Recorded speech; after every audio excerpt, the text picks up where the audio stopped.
வணக்கம். நாம் இப்போ இந்த கேள்வி வார்த்தைகளை வச்சு இங்கிலீஷில் ஒரு வாக்கியத்தை உருவாக்குறது அப்படின்னு பார்க்க போகிறோம். வித் ஹூம் யாருடன் யாரோடு.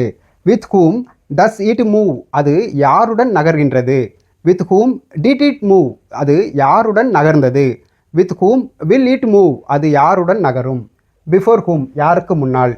Before whom does it move அது யாருக்கு முன்னால் நகர்கின்றது.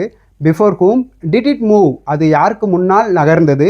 Before whom will it move அது யாருக்கு முன்னால் நகரும். ஆஃப்டர் ஹூம் யாருக்கு பின்னால். After whom does it move அது யாருக்கு பின்னால் நகர்கின்றது. After whom did it move அது யாருக்கு பின்னால் நகர்ந்தது. After whom will it move அது யாருக்கு பின்னால் நகரும். அகெயின்ஸ்ட் ஹூம் யாருக்கு எதிராக. Against whom does it move அது யாருக்கு எதிராக நகர்கின்றது. Against whom did it move அது யாருக்கு எதிராக நகர்ந்தது. Against whom will it move அது யாருக்கு எதிராக நகரும். நன்றி.